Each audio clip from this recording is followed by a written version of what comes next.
For more Magic the Gathering resources, check out my friends at paperchampion.net and Kitchen Table MTG. Hey, this is Tao at The Forge, and today I want to talk to you guys about my method for trimming cards down in the cube.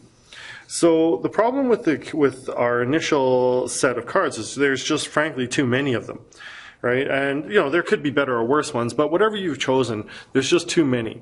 And so one of the problems you have is just trying to figure out a way to actually get rid of the cards or choose which ones you want. So this is the method that I use. It's there could be a better way or whatever, but what I do is I lay out just the first 40 cards, right? And what I've done is I have 4 rows and then 1, 2, 3, 4, 5, 6, 7, 8, 9, 10 columns. That makes 40 cards. Right, so these could be, let's say, your initial draft of 40 cards or your initial picks of 40 cards.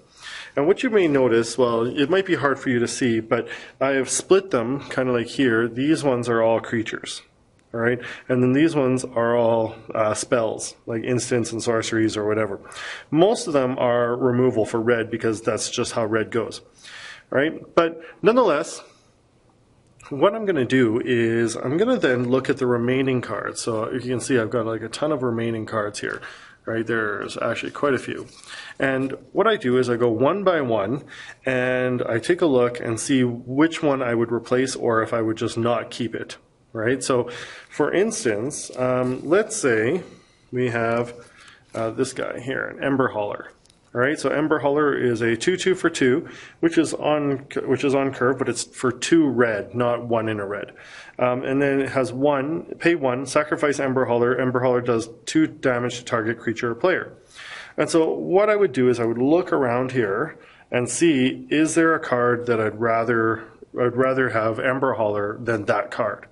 Right, and then I just basically do that for every card, and I either put it into a discard pile, which is off to the side you can't see, or else I'll put it into, I'll switch the card out. Okay, so let's say, for instance, I'm not sure if there is one I'd rather have for Ember Hauler, or I'd get rid of Ember Hauler for, but let's say I didn't think, well, Vent Sentinel is very good, so I take away the Vent Sentinel, okay, put it off to the side. And then I put Ember Hauler in its place, and then I just continue on like that, one by one, until I didn't have any more cards to, consider. And that, I think, for me, has been the easiest way to do this. That way, like, you're looking over your cards again and again, and you're also seriously considering, like, what is the best one to do. It might be a little bit difficult at first because sometimes, like, when you choose like your 8, like I've got like probably 80 cards here, it's very difficult to make these cuts. But when you're building a small cube, you really have to consider that you're going for really the best of the best. So like you cannot afford to have like, just a sort of, an okay one. Right.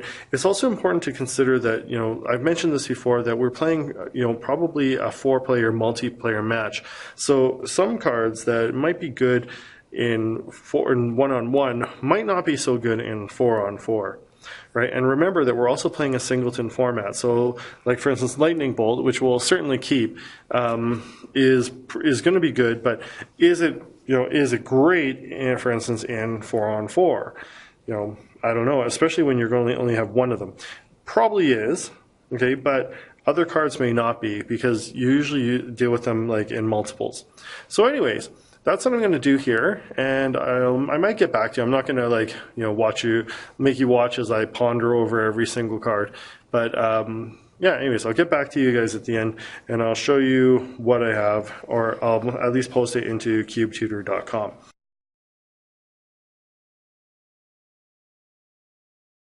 Okay, so I'm still in the middle of changing out some of the cards and making some decisions. And if you look carefully, you can see I've changed a few things around. But one thing I forgot to mention, or I should mention, is that it's important to think of the curve. Right, and what I mean by the curve is how much the mana cost of every creature is. So what I did is I actually just rearranged some of the cards, especially the creature cards, according to their converted mana cost. So in this row here, I've got 1s and 2s. This one's mostly 1s and 2s as well. And then 3s, 2s and 3s. These are all 3s and 4s. and then these are all 4s, and then these are 5 and higher.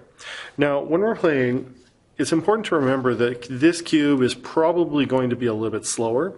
But red still wants to be pretty aggressive. So, for instance, like if this whole section was all 5s and 6s or some 5 and higher or something, like these 3 columns, then you're probably not being too aggressive. Like that would be indicative of a slower format.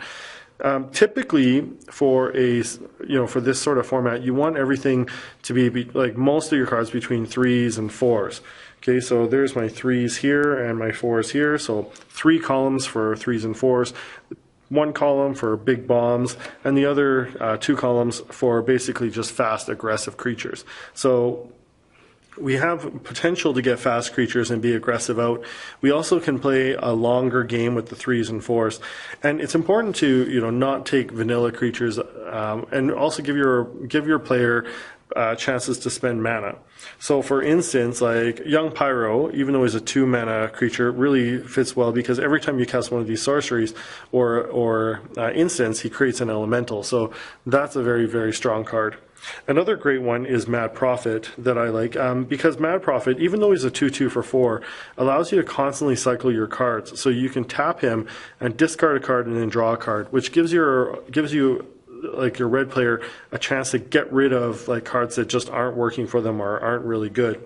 There's other ones like Glutinous Cyclops, for instance, that you can just, if you've got the extra mana in there, like by the time you get up to six lands, consider that you only have 40 cards, right? So 6 lands is, a lot. That you have somewhere to put extra mana in case you don't have anything else to do. One that I'm considering just right now, which is going to go in, is this one, which is here. Let me just okay. I'm just going to try and zoom in on this guy here. It's Fair Lightning Berserker. Okay, so it's actually a human. Looks like a fairy in the artwork. Okay, but. Okay, so Lightning Berserker. And the thing I like about Lightning Berserker is you can pay 1, and Lightning Berserker gets +1/+0 till end of turn. But you can keep paying it over again. So later on, Lightning Berserker actually still is valuable late in the late game, right? And so you can just sink mana into it in case it doesn't work, or in case you got nothing else to do. Anyways, that's what I wanted to just talk about. Make sure you stay on curve, because if you're just choosing just the best creatures, you might find like this section is all like 5+, and then this is like 4 and 3, and you got nothing to do early game. And that's a really tough thing. It's going to make it hard to play red.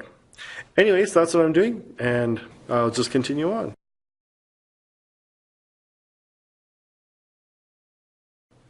Okay, so I have my final picks for red, and what I've done is, I took out a few cards like Curd Ape and Ancient Grudge because those are really multicolor cards. Even though like Curd Ape is straight red, you can't really get the benefit out of it unless you're playing Forest as well, so that's really considered to be red-green.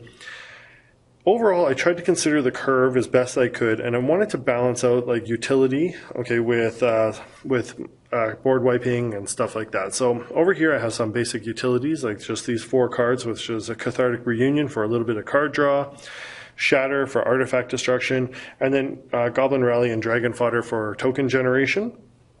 There's other ways of generating tokens as well. The rest of these 3 columns are basically all removal and burn. Right, so it's going to allow red to really play burn, still, as they may want. But one thing I had to consider is the need for board wipes versus targeted removal.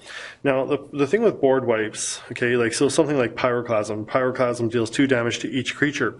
Well, if you consider that, basically all the creatures from here on would get destroyed from a Pyroclasm, that's really not that great for red to play it. It's basically like an emergency card for red to kind of remove things in case it gets in trouble. So having things like dealing 3 damage to every creature or 2 damage to every creature is really bad for red. So, it's better to kind of limit that sort of thing. All right, so anyways, these are my picks, and I'll have them on cubetutor.com. You can check my picks in the link in the video description. Anyways, if you disagree or if you think that something else should be in here, let me know. I'd be willing to take it into consideration. Anyways, I'm going to have to do this for all the other colors, but I'm not going to make a video for each one. You can check the blog explanations in CubeTutor. But anyways, thanks for watching, and I'll see you next time.